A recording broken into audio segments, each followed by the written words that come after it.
2026 FIFA বিশ্বকাপের প্রথম সেমিফাইনালে মুখোমুখি হচ্ছে স্পেন ও ফ্রান্স, যারা ইউরোপের সর্বোচ্চ র্যাঙ্কিংধারী দুটি দল এবং বিশ্ব ফুটবলের অন্যতম সেরা প্রতিদ্বন্দ্বিতার কেন্দ্রবিন্দু। টুর্নামেন্ট শুরুর আগে ফেভারিট হিসেবে বিবেচিত এই দুই দলের লড়াইটি অনেক ভক্তের কাছে মাসব্যাপী বিশ্বকাপের সবচেয়ে প্রতীক্ষিত ম্যাচ, যা মাঠের ভেতরে ও বাইরে উভয় ক্ষেত্রে নাটকীয়তা প্রমাণ দিয়েছে। প্রথম সেমিফাইনালটি টেক্সাসের আর্লিংটনের ডালাস স্টেডিয়ামে অনুষ্ঠিত হবে। এই টুর্নামেন্টের জন্য যার ধারণ ক্ষমতা 70,649। এই ভেন্যুতে অনুষ্ঠিতব্য 9টি ম্যাচডের মধ্যে এটি শেষ ম্যাচ, যা এই বছরের বিশ্বকাপে সর্বোচ্চ, কারণ বিশ্বকাপটি 16টি শহরে অনুষ্ঠিত হচ্ছে। মুখোমুখি লড়াইয়ের রেকর্ডে 18টি জয় নিয়ে স্পেন এগিয়ে আছে। ফ্রান্স 13 বার জিতেছে এবং 7টি ম্যাচ ড্র হয়েছে।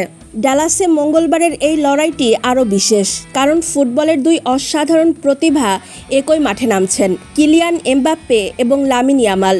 এমবাপ্পে এবং ইয়ামাল লা লিগার এল ক্লাসিকোতে বেশ কয়েকবার একে অপরের মুখোমুখি হয়েছেন, যা প্রতিদ্বন্দ্বী ক্লাব রিয়াল মাদ্রিদ এবং বার্সেলোনার মধ্যকার বিখ্যাত ডার্বি। কিন্তু এবারের মঞ্চটি অনেক বড় এবং পুরস্কারটিও বিশাল। বিজয়ী দল বিশ্বকাপের ফাইনালে খেলার স্বপ্ন পূরণ করবে, যা প্রত্যেক ফুটবলারের স্বপ্ন। ফ্রান্স বনাম স্পেন ম্যাচের বিজয়ী ভবিষ্যৎবাণী কি? খালিসিটিয়ার তথ্য অনুযায়ী নির্ধারিত সময়ে ফ্রান্সের জেতার সম্ভাবনা 42.1%, যেখানে স্পেনের জেতার সম্ভাবনা 31.8%। এছাড়া অতিরিক্ত সময় গড়ানোর সম্ভাবনা 26.1%।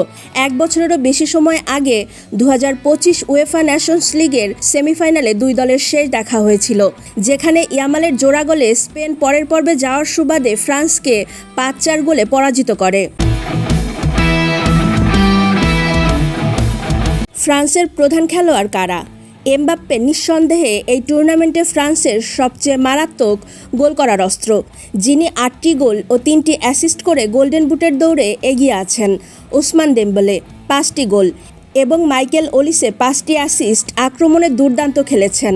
রিয়াল সোসিয়াদাদের কম আলোচিত স্ট্রাইকার মিকেল ওয়ারজাবাল 4টি গোল করে এই টুর্নামেন্টে স্পেনের সর্বোচ্চ গোলদাতা হয়েছেন। মিকেল মোরেনো 2টি গোল এবং মার্ক কুকুরেলা 2টি অ্যাসিস্ট ও প্রভাবশালী ভূমিকা রেখেছেন। অন্যদিকে ইয়ামাল ধীরে ধীরে থিতু হচ্ছেন এবং এখন পর্যন্ত একটি গোল করেছেন।